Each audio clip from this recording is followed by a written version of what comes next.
What's up, everybody? Welcome back to another episode of Study Hall here on TCG University for the Card Game Universes. My name's Tam, and today I'm joined with... Yo, it's Jeff back in we the are having... house. Sorry, I cut you off. Where are you? I'm sorry? Back in the house. All right, perfect. We are having a buddy cast today. The other TCG faculty had stuff to do, and so it's just me and Jeff talking about whatever universe stuff we want to talk about. So if you like this show, make sure you go out and you support us out on patreon.com/TCG University. Sub out there like all of these big, beautiful people have. We've got Addie, Andrew Dang, Anthony Albino, Bryce Rathsack, Chris Miner, Clay Cardwell, Jay Rogers, Jarrett Hubbard, John Stone, Justin Farst, Kat Maria, Kevin Broberg, Lucinda Letica, Okiwama, Paul Casagrande, Peyton Kiker, Samantha Stevens, the baddest bitch around, Sean O'Brien, Teodoro Ruiz, and Tyler Zane Pease. Thank you so much for supporting us to get your name read here on the show. But if you don't want to go out and support us on Patreon, that's totally fine. You can find us live a little bit later, the whole show live with the ads, not ad free. Man, I'm trying to work on a new intro. Out on youtube.com/TCG University or podcast services around the globe. And lastly, we do have some live content out on Twitch. Make sure you go out twitch.tv/TCG University. Follow out there. Sub if you got the Prime. And yeah, we record weekly stuff. My last thing is our sponsors this week are Cards Custom Build, Inked Gaming, and Dex Protection. We'll talk about those later. As well as we've got merch. We've got new merch. We're trying to change the store that we're using our merch with. I was not in love with the quality of the t-shirts that we got this last time. I think they faded in the wash way too quick. And so we're trying out some new stuff. And I've got this this really fun Punch and Judy shirt. Nice. You know the ampersand shirts? Maybe. Like the best example I can give is like Paul and Ringo and George and yeah, it's Punch and Judy and Punch and Judy and Punch That's cool. 8 times.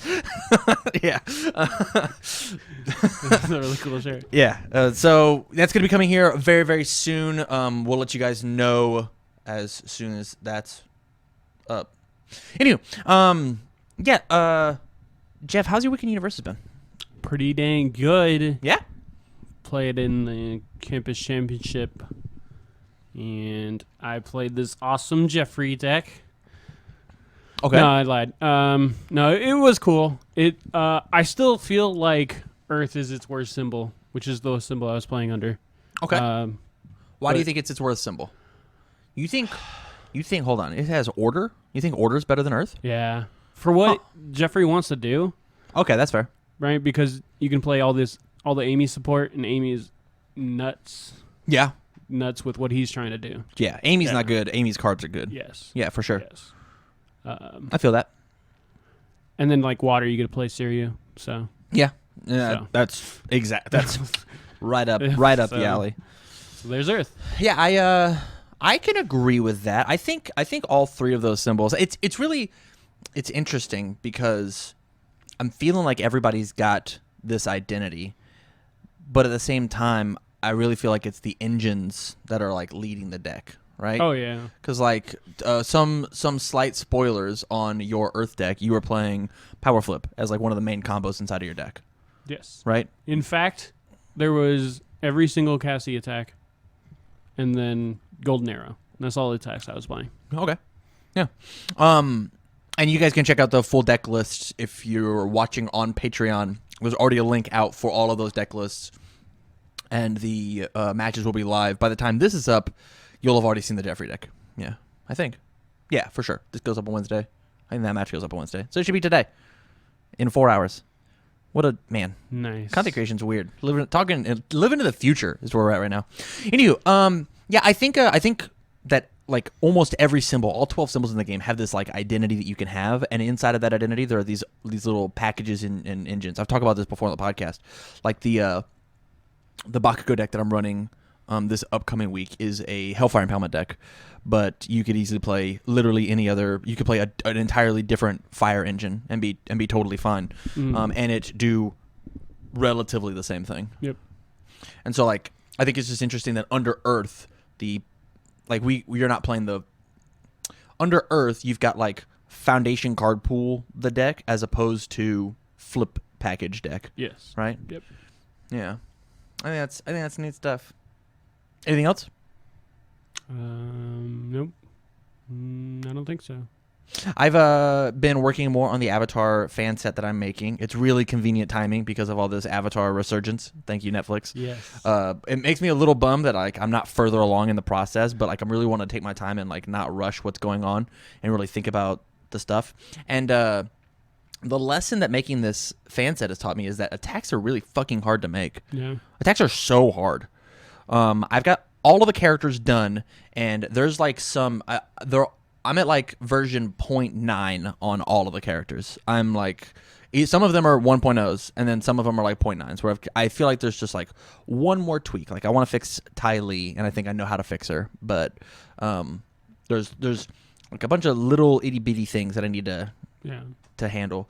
But like I've already got most of the assets and actions all done. I know what I want to do there, but those were fairly easy. As soon as I figured out what the asset or action was, I could translate it over to the game. I have named all of the attacks, which I've decided is like the first step, is like figure out what does this card look like, and then figuring out its role and its job inside of the deck, and then making the attacks match up with what the character wants to do. It's tough. It's really, really tough. It makes me really appreciate the people who create the assets and the assets for teams, because like I felt like this is actually really hard. Even whenever I know what I'm wanting to do when it comes to like what the character does, right? The champs who make these assets, they don't have a character to be like, oh, I can base it loosely off of this or whatever. It's like it all has to come off the dome piece and be fair and be like well enough to be worth the $5. Yeah. Besides that, I have been playing the campus championship. My decks did fine. They did approximately how as well as I thought they would. I still laying it down that the Kevin Broberg deck was super, super cool. That went live today, and the match should be out. It's 7:00, so the deck profile's out. Yeah, sure. The Kevin Broberg lost, and it was the coolest deck to lose round one for sure. I can't remember. You even saw what it did?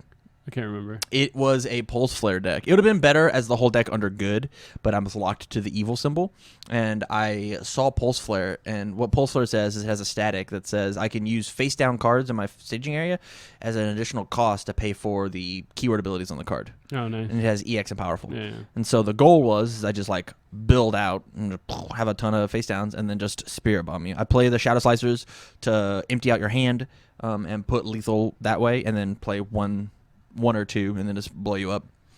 But I was fighting against a Nightmare and he killed me. He was like, hey, here's 3 attacks that are your whole life total. I was like, oh, well, I'll block one of them. He goes, I'll just play it again. Whatever. Fuck you. There was one turn just spoiling the whole fucking thing. It was such a lame match. There was one turn I felt so good because I had 2 Flame Auras in my hand on turn 2.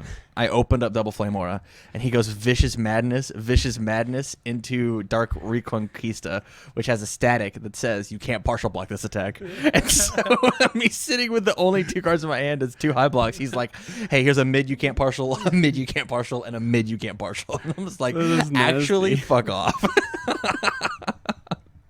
So lame. Oh my gosh. I remember that. Besides that, you kind of brought up a point before the pre-show even of Nutcracker being nutty. Yeah. Yeah, so it's just something that, like, I don't know.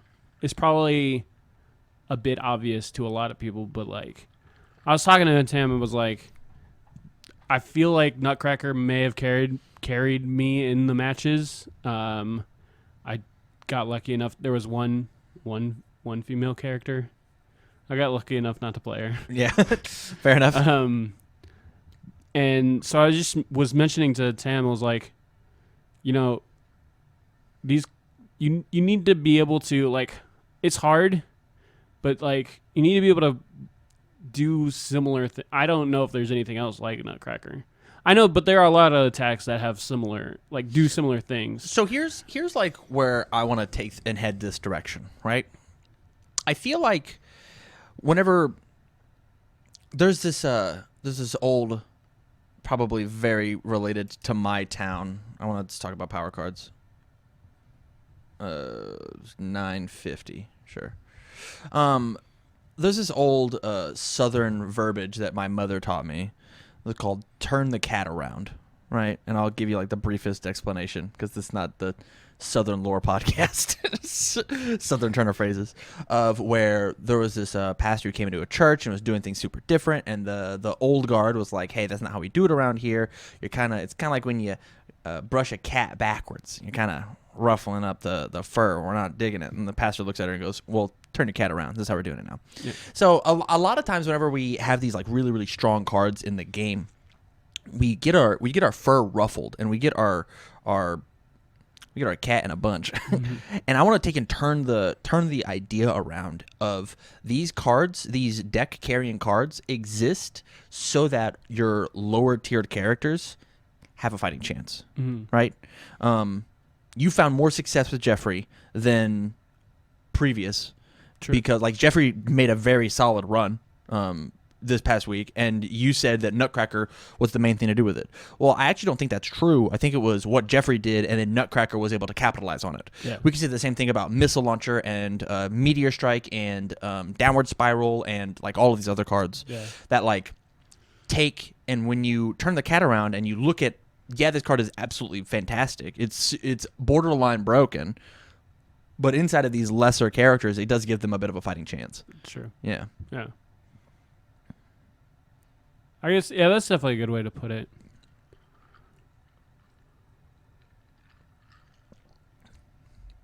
So I could definitely see that with, like, I don't know, maybe not, though. Because, like, I guess it's just not a comparable thing. I was just thinking about the Ken and Downward Spiral and how that was just insane. I totally agree. And the thing is so the other aspect, the other end of that spectrum is, well, if you put these nutty characters and these nutty attacks together, then it's just ultra nutty. Yeah. But if the attacks are so nutty that it makes up for, if the attacks let you just accidentally dumpster people, like your Kin deck, the reason it was so good was not because of the extra damage, it was the extra draw, right? You got to see extra chances to try and find your Downward Spirals, because that was the main way you're killing people. Yeah. But there was one game, in Game 3 versus Sub-Zero, that came out yesterday at time of recording, that you just opened three Downward Spirals on turn 2, and you smelted me. Yeah. You just did 28. Yeah. That wasn't Ken that did that. No. Ken could have been turned over for that turn. Right. That's true. And so as we look at how these attacks, I mean, you could say the same thing about Nutcracker. Oh man, I accidentally drew 3 Nutcracker on turn 2 and I smelted this character. That happens. I drew 3 Missile Launcher and I was able to pass them all. I smelted you. These attacks, when grouped up accidentally together early in a game, can just melt people, and that's totally fine. Like it is a card game. You have to be able to plan accordingly, you know.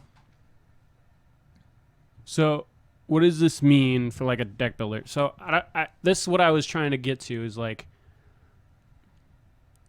yes, Nutcracker is a $54 card, but you possibly should do everything you can to get your hands on one, or is that only if you want to play a below, like a lower tiered character? So this is an interesting thought, and there's like a bunch of different ways that we can take this one topic right here. And so I'm gonna steer in a direction, and you can bring me back, okay? If Nutcracker is a $54 card, we do all of our pricing off of Rochester CCG. We do have a business, we have a sponsorship with them. So take what we say as a grain of thought, as a grain of salt. I try to say thought. I even thought. Wow. I'm only one in. I was gonna have a second one. But yeah, you should definitely go buy your cards at Rochester.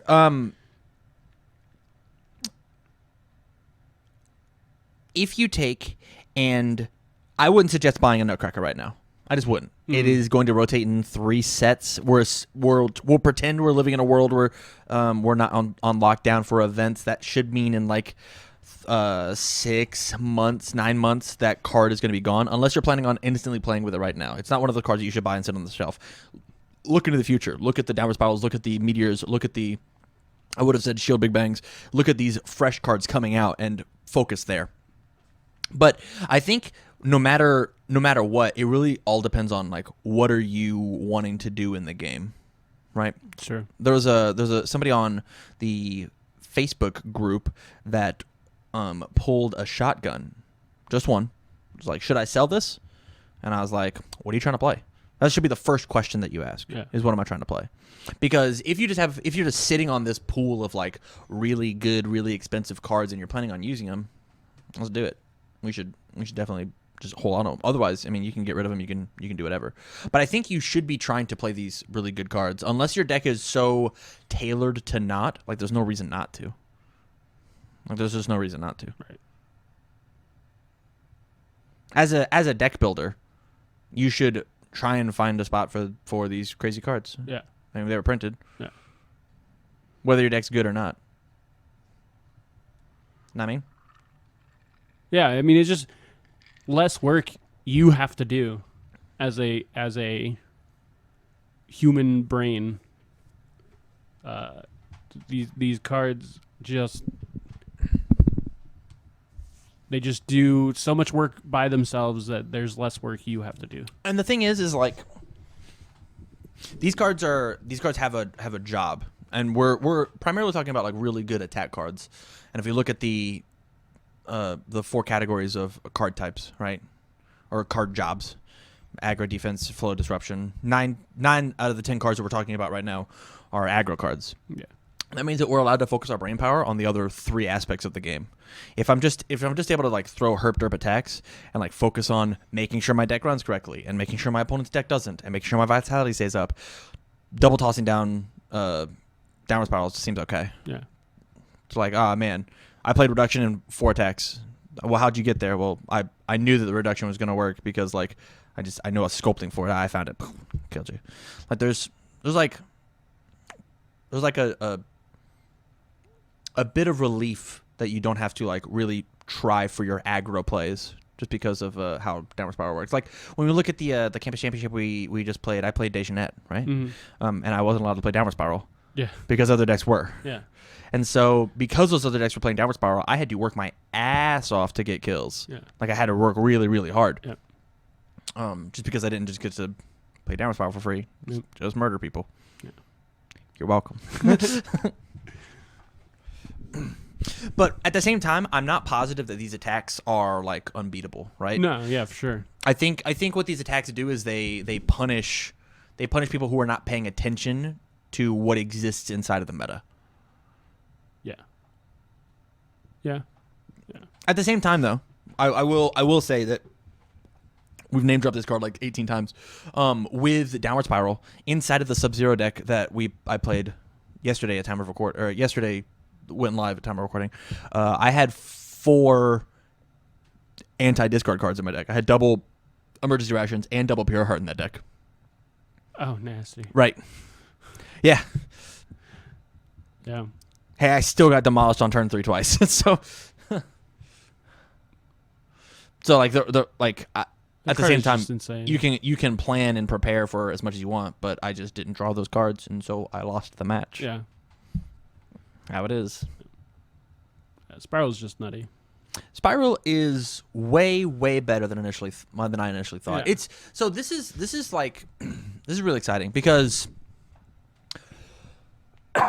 as we go into the next format, I actually hot take. I like the fact that we had this whole pandemic thing because the people that are still out there grinding are going to figure out the upcoming meta and they're going to fully truly have it on lock. It's I can honestly say that I am not as good of a competitor as a lot of people in the game. I can say that. There are the Kevin Brobergs, the Jacob Johnsons, the Mark Tyners, like all of these individuals, Phil Birches, like they're just better card game players than me. And honestly, they pick up on what cards do better and faster, right? Yeah. As we've said before, Shadow Slice wasn't on our radar. Downward Spiral was okay, but it wasn't the nuttiest thing in the world. And then like we experimented with more stuff and moved on, so on and so forth. We only brought 1 deck that played Shield Big Bang to that event, right? Maybe 2. Yeah. I mean, it was just both James. Like Yeah. we easily could have been playing more of that. Yeah. And so, like, because of people are getting more time to exist in this space, there's going to be more stuff figured out. Not to mention all this DLC coming forward, which is where, like, I want to push on to the next topic maybe and talk about the Princess and the Pea. All right. Do you know what this card does? No, I will. not off the top of my head. I'll bring it up for them because I have that power. Nope. Yep. So what Princess and the Pea does is she's a 7/18 with all good and life. First form, look at the top 4 cards of your deck, rearrange them in whatever order you want, and then response after an action is played, draw a card, discard a card. That's it. Oh, that's fun. It is fun. Except for the fact she has the all symbol. And like the shirt we're going to be selling, punch duty, punch duty, punch duty, punch duty. Yeah. Right. And so there was a Legendary Wolf tournament, which you guys are more than welcome to sign up for all of the Legendary Wolf tournaments. You can find them out on their website, Legendary Wolf, to play in whatever event or whatever. They had a Princess and the Pea tournament that Jasco provided Princess and the Peas for them as prizes, and they said that both Princess and the Pea and the Mortal Kombat set were going to be legal for Tabletop Simulator because all of the cards are out there. Mm-hmm.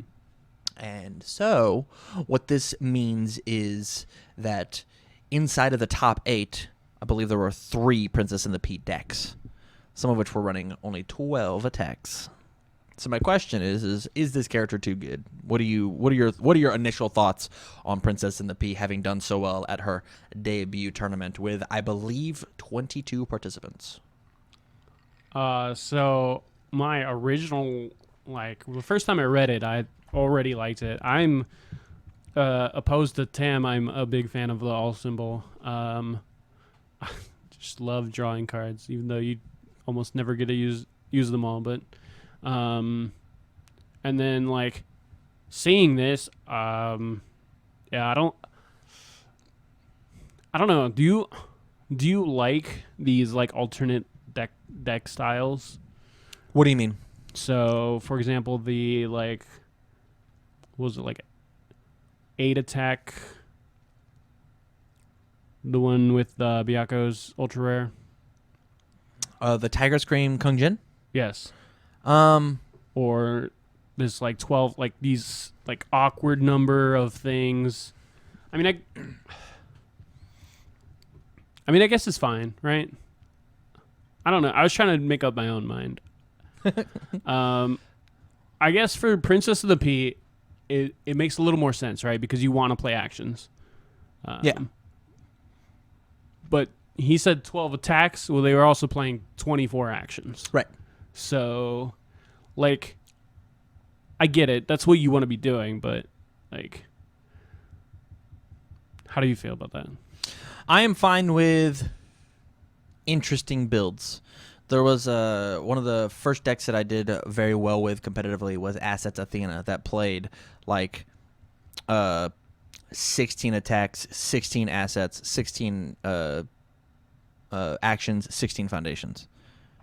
And so, like, that's how we got to our 40 cards or whatever. And so, like, or 60 cards or whatever. So, like, there's something interesting about, like, these cool builds, but I don't think that they should be the bee's knees best of the best, right? There is a set standard way that you play universes. Yeah. There is the goal is that essentially a third of your deck should be attacks, maybe a little less than for consistency's sake, and then the rest of your cards should be foundations, assets, actions in order to support the attacks in order for you to win the game. Like that's like written in the handbook of how it works. But I mean, tons of other games have these alternate interesting. Yeah, I was thinking about that too. Like, so like it's nothing new. What I'm worried about is, and we are talking about Princess and the Pea right now, and we're gonna eventually talk about Noob Saibot. Like, I think whenever you start talking about like how uninteractive cards like Noob Saibot are, I think that's where we get into how hokey it is. Yeah. Once and as much as it sucks, like how if you don't have a singular answer to one of these cards, it's so game swinging. If you don't have an answer to Punch and Judy in the Princess and the P deck, it's going to do an additional 12 damage to you. Yes. And that 12 damage is going to be on a Nutcracker, which got an additional 8 damage. Here's a 20 damage Nutcracker. And then every time that I played a Punch and Judy, I'm going to find another Nutcracker. Because that's just how it works. I play my punch, I make my check, I draw an additional card, I discard a card that I don't want, maybe another Punch or Judy, and then pick that card back up and play it again. And so like there's so much filtering that like you only need the 12 attacks, and those 12 attacks are probably going to be hitting. Yeah. And so I think there's actually literally nothing wrong with this deck. I think there's absolutely nothing wrong with this deck. I think it's really good. I think it's really good, and I think it sets the pace because it's the outlier, right? I think whenever you sit down across from it, and obviously I have not played against the Princess in the P deck. Please let me know in the comments down below. Eat me alive, that's fine. YouTube love comments. How many people were in this event were running White House, right? White House demolishes this deck. The all deck that I looked at, the first place, I've forgotten your name. My apologies. Zach Paisley. Mate, look at you. You have a way better memory than I do. I will link a... It is hard to write and talk at the same time. I will put a link down in the comments down below. In the description, sorry. Inside of the all deck, in my quick glance, I didn't see any asset hate, right? So as soon as you mulligan condition for a... whatever, it's over. Yeah. If you can figure out how to card pull stuff with like Shiva, right? Shiva was played in this event. You toss 3 cards in their card pool, and now they're playing everything on a +3 progressive. Yeah, you don't have enough foundations in your board to support this. You can't punch a Judy loop because your punches are going to be on 6s. Yeah. It sucks, man. Yeah. And so like there are answers, and I think we should definitely let this breathe. I think this is a classic Universes issue where there's actually just too little data to do anything about it. I think people are excited to play this really cool aggro Punch and Judy deck. Punch and Judy P deck. And there's another one that was playing only like 8 or 10 actions under the good symbol. Playing like gateway shuffles and stuff. Yeah, just using it for consistency's sake and really claiming on the first form. Hey, look at the top 4 cards of my deck. All right, I know what I want to play now. I know what order I do things. It's really cool. Yeah, that's my favorite part of the character. That knowledge, that's actually cheating. Yes. That's cheating. There's I think Princess of the P is really cool. And to the point where like let's bring it back.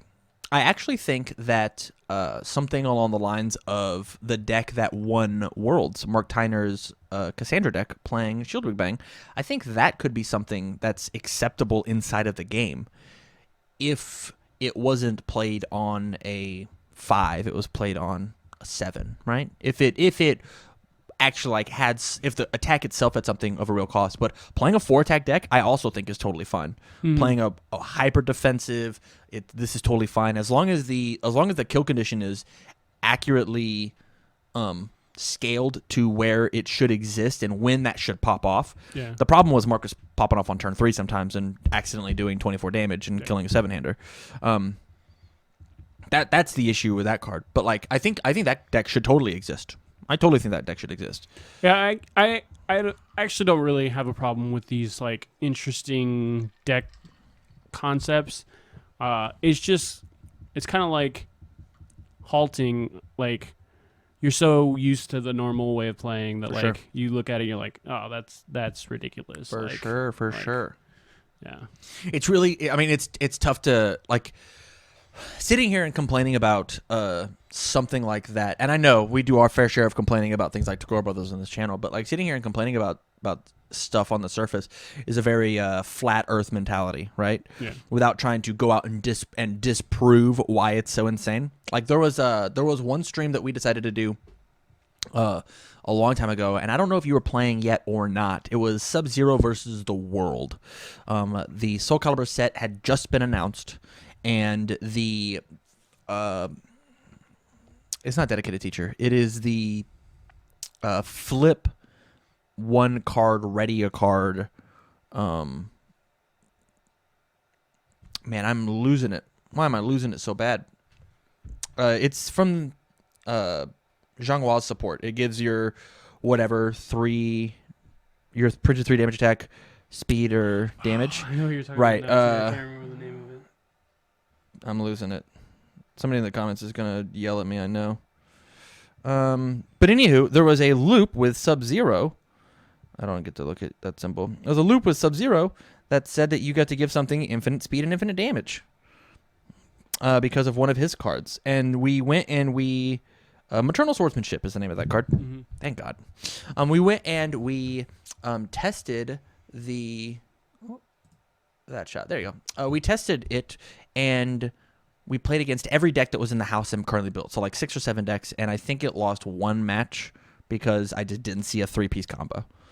And that was like actual data, and we tested versus a wide variety of stuff, and just like we played, I think it was like 6 to 8 attacks maybe, and then everything else was just pure defense until we set up a 3-card combo and then just murdered everybody. If you partial blocked, you lost. You had to full block everything. Yeah, and it was real silly, and it ended up getting a card errated, right? Yeah. But the point that I was making with this was decks like that should exist, but it shouldn't be a 3-piece combo. Mm-hmm. It shouldn't be something so silly and easy to do. Yeah. It was Honky Tonk Maternal Swordsmanship and then Cryonetic Assassination. If you got those 3 foundations on the board, you won. As long as you find a 3 damage deck. That's cool. It is, on paper, it feels real bad whenever they open these 2-diff foundations and go build, and then hold a Skull Barrier for your turn. Right? And so like that doesn't feel good. How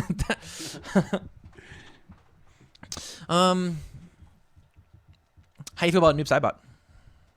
Wait, can we By all means. Sorry.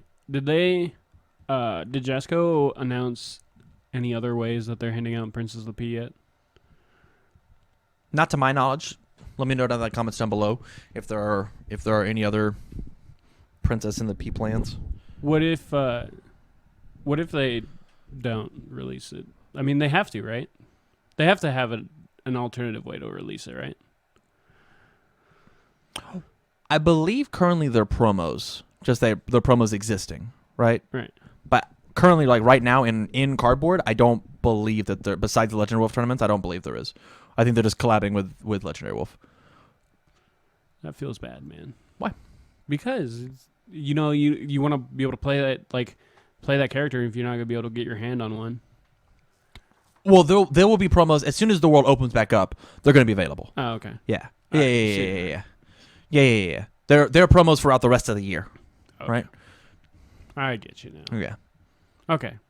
All right. What is? I forgot what Noob Saibot does too. Noob Saibot. I know it has unblockable somewhere on the. Nope, it does not. It's the card that he interacts with is unblockable. The ability that matters, the fact that he is a 3/6 with a 0 mid block. He says response card pool flip. This attack gets plus X or minus X damage equal to its printed damage. Oh, okay. And so the big thing with this is the fact that it has the life symbol, and so does Spike, and so you can play it in a unblockable death deck with things like Shell of Proud Man, Showtime, Bang, Hunt for Spiders and Dragons, and then play the Noob Saibot, play Vengeance, flip the Noob Saibot, and so now you're on the death chain again. You were on the life chain, now on the death chain, because your face down cards have all 3 of your symbols. You turn your Vengeance into a 12 damage attack, and then give it unblockable because you're Spike. Mm-hmm. And then from there, they don't block. You commit your 2 Shell of Proud Mans, you play double Bang, and you've killed everybody. Jeez. Yeah. It's 12, 13, 14, 15, 16, 17, 18, 19, 20, 21, 22. Yeah. Double... I talked about before. 1 Noob, 1 Vengeance, double Bang, kills Princess of the P. She's got 18. Oh, wow. Yeah. So, like, you could accidentally find these 4 cards on turn 2 and just... boop, you're dead. And if you don't have an answer like revoke, you just lose. Yeah. Right? So my question is something like this acceptable? Is this an okay thing to have in the game?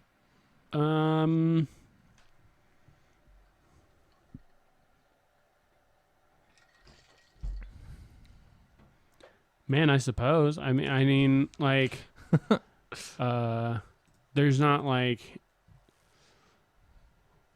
I don't know, like they do testing, right? So like they have had to known. Yeah. So I guess they just assume that there's enough ways to stop it. Is revoke the only way? So there are plenty of ways that we can interact with the card, and I'm planning on. Oh, what's up, Managard? Thanks for joining in.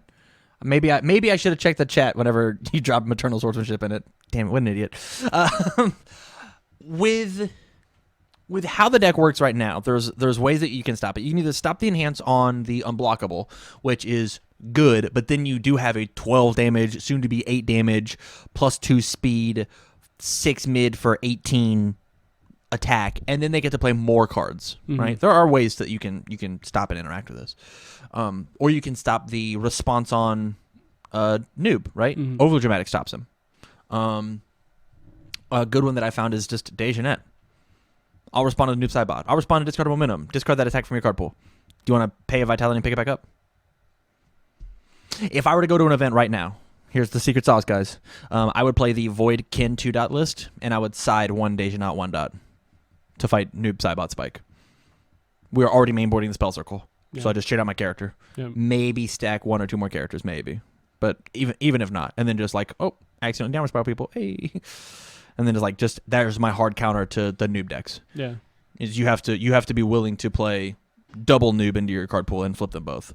But like with the death deck, there is a Ermac card that says first form check a 6, add a character from a discard pile to your hand.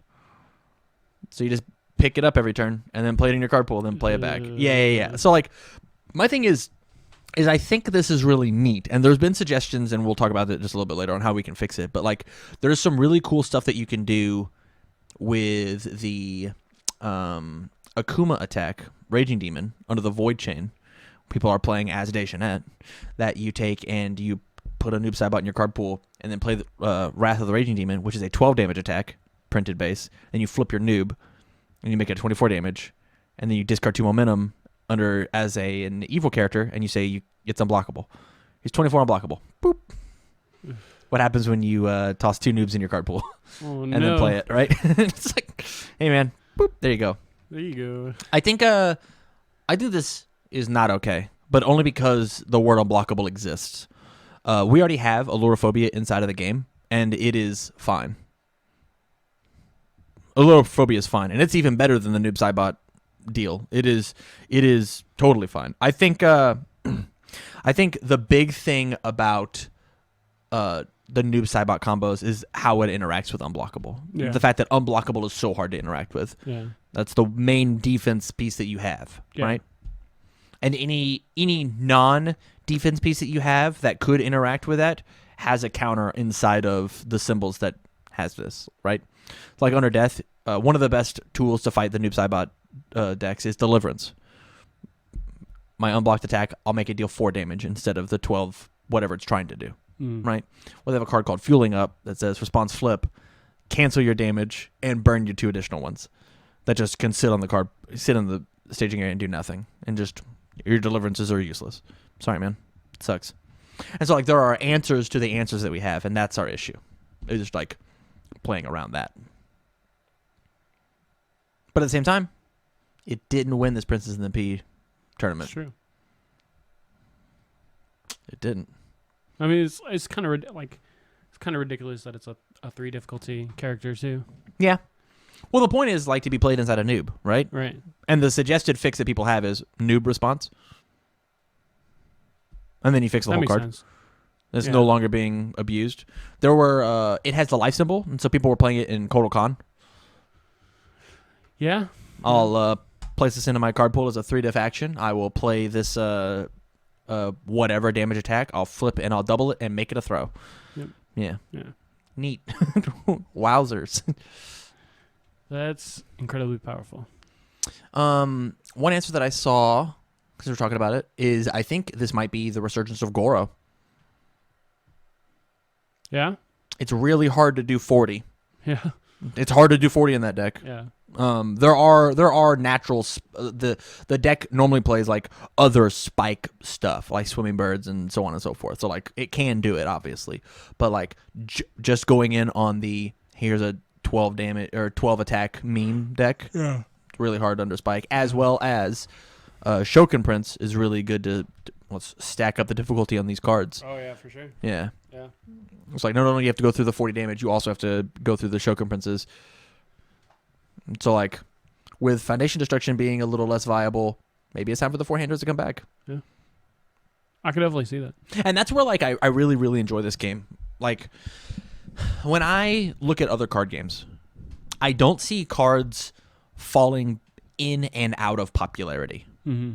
And I think that's one of the cool things that Universes does is Goro was great when he first came out.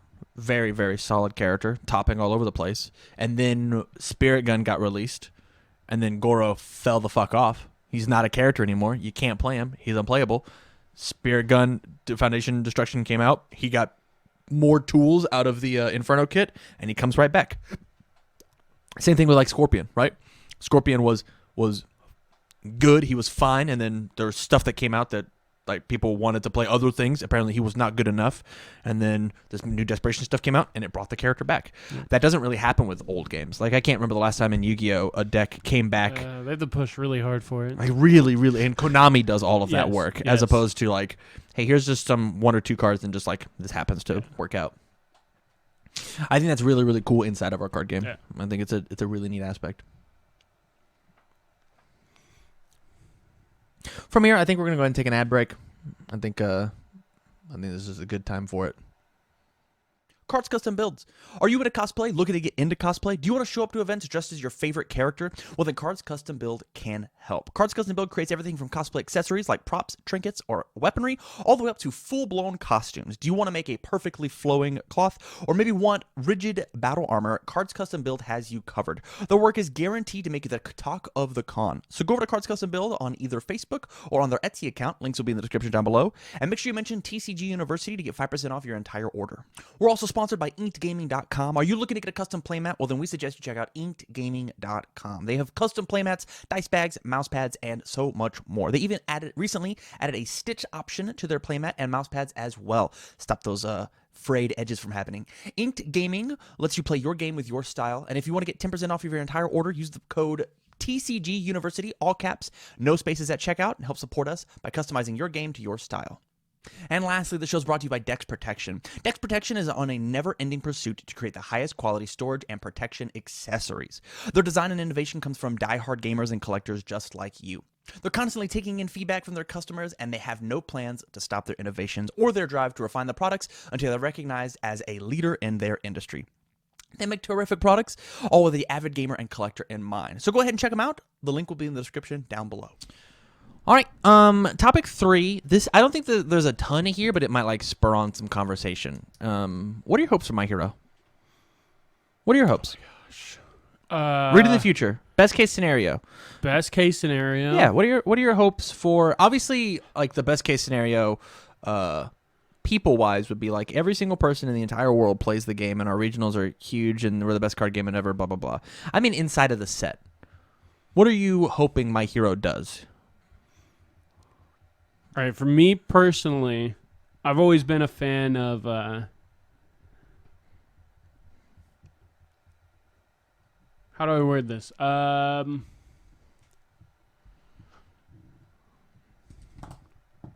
When I started playing the game, I just envisioned there would be this one character that I would play all the time. I would innovate and perfect and figure it out. Interestingly, when I started, I thought I was going to be Jeffrey for obvious reasons. Yeah. It could We be. we could get there. We could. But It'd be a climb. My Hero is one of the first like sets that I truly like am very interested in. Like Mortal Kombat's cool, but I've never played it very much. Yeah, that's how I feel too. Mega Man's cool, but I have played that less. You played Mega Man less than Mortal Kombat? Yes. Wow. Okay. Soul Calibur's cool, but I've played that not at all. I played Soul Calibur 2. That's not 6. That's for sure. So I like played Maxi. I've maybe seen 10 episodes of Cowboy Bebop. Like, you know how this is going, right? I think there's only like 10. So like, you've seen the whole thing. Cool. So My Hero is one of these first things that I know more than everything else in the game already. For sure. So I was thinking that I might be able to get a character, but I don't know if it's going to exactly work like that because like I definitely want the character. Like, who is it? Who do you want? I don't know. Call dibs. I definitely want to play Momo a lot. I know that Good luck fighting James. James is going to be very interested in her. James is making that deck. There's no way that he's not. Whether she's terrible or not. Right. He knows nothing about Soul Calibur and stuck to Amy just because she looks cool, right? Yeah. And he cares about Momo, so good luck. Ida would be pretty cool. Okay. But yeah, like, so I didn't do that right away. So now I think that I might be past that point because I'll just be looking at like what they do. Right. And I'll be more interested in what they do. I don't know. Maybe I'll get lucky and there'll be like one of the characters that I like that is really good and I'll just attach to it. Yeah, I'm excited for My Hero because of I'm in the exact same boat actually. Like the closest that I have IP wise would be actually Street Fighter. Street Fighter, I played Street Fighter 2 a fuck ton. I played Third Strike. I played so much Third Strike. Holy cannoli. Played Ken all the time. Ken 1 dot, terrible. He's awful. So bad. Ken 2 dot, I didn't want to just play a kind of a herp derp aggro deck, right? Like it was like it's fine, but like it's just not what I wanted to do inside of a game. I feel like I'm a little more tempo, a little more mid range. Like I don't want the game to be over on turn 3.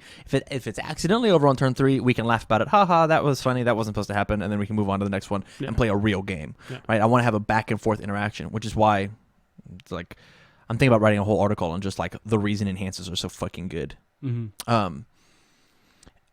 But like, what I want My Hero to do is I actually want it to open up, and this is a really big ask for the designers. Every single type of play, I want to look at a character and be like, oh, obviously this is an early game character, and then obviously this is an average character. It could function in both, and then obviously this is a late game character. This wants to chip damage you and get you with throws and maybe a big spirit bomb at the end that is your unblockable, right? Yeah. I think representing all 3 types of decks sounds really fun, and obviously with our current attack state as it is in, the herp derp aggro decks are going to be fine. But if we like come in with some really solid defensive pieces that look like that take the herp derp aggro attacks and like kind of keel them out a little bit. Like I want an aggro deck to sit down across from a character, sit down across from a Kirishima and be like, shit, I gotta get through Red Riot. Oh no! Yeah. Oh no! Oh, that'd be really sick. Yeah. I was like, I have to sit down. Oh man, I know that I'm trying to set the tempo of this game, and I know he's trying to set the tempo of this game, and us sitting here and clashing against each other without having this. Not to, I mean, man. Here's the 2 sound bites. Without having like a really lame 4 attack deck that like does something. I think those decks should exist in the game, but like I don't want that to be the pinnacle of defense. Right. If that makes sense. I want something a little more back and forth. I want every keyword to be represented. I want beginner text on a ton of these cards. I want So cool. I'd love so Bang has flavor text at the bottom. Let's throw flavor text at the bottom of all the ultra rares, right? Like I think there's so much. I want signed cards. I want alternate arts. I think there's so much that we could do with My Hero to take and just turn everything up. It is the first official Universes set. All this DLC set is cool. Let's take and kick this guy up to 11. Yeah. I think there's so much that we can do inside of Universes, specifically My Hero. Mm-hmm. We know they're all gonna look good because the art is sick. Yes, I mean. Some of it is sick. If we are basing off of what the demo decks are, yes, the art is going to be good. Although I'm a little disappointed that Jasco's not allowed to like go buck wild with whatever art they want. Like there is this card game. You've played Villainous, right? Villainous, yeah. It is the Disney villain card game. If for anybody who does not know, this is a Disney villain card game where you are playing as a specific Disney villain inside of their own universe. All of the art in that game is original art pieces. They are all custom made for Villainous and look fantastic. They look so good. They all look like they exist inside of not just their own universe, but inside of Villainous as a whole. And I wish that Jasco could have been able to like go buck wild and hey, let's get the custom arts where we needed it. Right? I'm not saying go crazy. That's a lot of money, Jasco. But like hey, for the ultra rares, let's do the full art. Did you ever see the Rockford My Hero fan set? No. They made a fan set before this was announced, before it was even a twinkle in Jasco's eyes, right? And they made a fan set, and all the ultra rares were full colored or full pictured. So cool. It's cool. It's super, super cool. I'm not positive that you can find those cards anymore because obviously they had to take them all down because they're not real. Yeah. Yeah. Some of the designs that were made were really neat though. But yeah, I hope that My Hero is simple enough. This is such a big ask again. Simple enough to have a new player look at the character they want and be like, I understand how this wants to work. But open enough that it takes us veterans and goes, hey, let's actually play a bunch of different types of decks. Yeah. That's so cool. I was just thinking about the Sub-Zero and Scorpion. Yep. Yeah, the explaining the enhances and everything on those is so, oh my gosh, it's so perfect. Yeah. Yeah. Like even though I know what it all does, it's still Yeah. like helpful. Like, and it's like it's really nice to like even like Magic cards have reminder text for like easy shit. yeah, If you have the room on the card, they fill up the rest of the room with what the fuck Trample does. yeah, Why not just do it? right. I think it's good for the health of the game. I agree. At least on your commons and uncommons, right? Like I think it should exist there. It doesn't have to exist on the ultra rares. Right. Yeah. But of the things that you get the most of, we should have some Yeah, reminder text. Yeah. I think that's fine.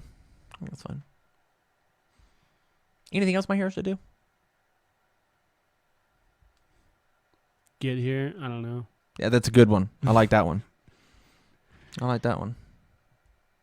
Man, it was originally supposed to be this month, right? May. Yeah, this month. Yeah. Is it May? It's still May. Oh my god, it is May. We could be in an alternate universe. Do we don't have a date yet, do we? No, of course not. No. And that's once again, it's not Jasco's fault. It's Funimation's. They got to make sure that everything's a lock. They gotta make sure this thing works. Right. Yeah. It would not be good to release these cards right now. No. As much as we want it, it's a selfish thing to ask for. Yeah. It would very, very much hurt Jasco to release these cards. I can't think of anything else though. I just want All Might to be cool. Man, this is so. They're in such a precarious position, huh? What do you mean? I mean, because I guess what I was just thinking is like I want this to be successful and there to be like 4 more My Hero sets. And they got to pull this off. They do have to pull it off. And it's only been made tougher. That sucks. Can you imagine what diversity looks like at a 600-man event? That was Jason's promise. We're gonna have 600 people at the next Worlds. What does diversity look like then? Good Lord. What would how many characters are there? We're gonna do a rough search just because of how UFS Ultra 1 has not been updated and 2 it has things like the Kriegers, right? Yeah. Inside of Standard there are 174 characters, right? Yeah. And we'll count it as we'll put we'll put up 200, right? Yeah. Make math easy. At 600 person event, if every single character was played evenly, we'd have 3 people playing each character.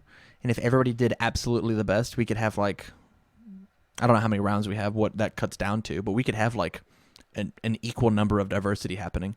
We could have an event with 16 frappies, and like 1 gets in. That's so cool though, like, because I think it's just it raises the like skill level, right? You have to be the best. It does and it doesn't. It actually just changes how the tournament goes outside of the tournament. That's all diversity does. Is at least this. I mean, fight me if you want to. I would actually love for good podcasting. I want you to fight me. I think all diversity does is it makes you actually think about what deck you want to play. Right. Yeah. No, I agree. But you have to like. There won't be as much of the like. I picked this character to dodge diversity. I don't feel like there would be that much of that. There might be even more of that then. But I mean, everyone's going to be having that like thought. Unless they're not. Obviously, I'm playing devil's advocate. Unless they're not, right? Right. Like the pros of the world are just gonna play whatever they fucking play, right? The good players are gonna sit down and go, I know that I can be the best at this, and so I'm going to be the best at this. Yeah. There's this cliff where it falls off of like what your attitude should be as you go into an event. Mm-hmm. There is some point where you should sandbag and play to diversity, but like 9 times out of 10, you only do that if you're taking like the same character as your buddy. If me and you are both going to go play at 9, well, I should not play at 9, so I should side an edition at or whatever, or side an at 9, play edition at whatever. Yeah, I think there's like there's something there. Yeah, but it'd be super interesting. I agree. Most people are gonna default to goodstuff.deck. Yeah, I mean, I don't. There's no reason not to default to goodstuff.deck. That's kind of what we talked about at the first topic. That's right. Like, hey, just fucking play it, you know. Yeah. Yeah, I'm very excited for My Hero. Me too. I think it. I mean, we've said it before. We've said it again. Jaska, if you're listening, it's going to be what makes or breaks this game. Yeah. Yeah. So be careful. So with that, we're going to go ahead and bring this one to a close. I think this was an okay episode. Certainly not our best. Certainly not our worst. Thank you very much for watching the show. Like we said at the top, if you like us, go to patreon.com/TCGuniversity. Sub out there. Buy our merch. We got a new shirt coming out. Otherwise, catch it free on YouTube and other stuff. From all of us here at TCG University, thank you for watching and stay learned. Bye. See ya. On to the push.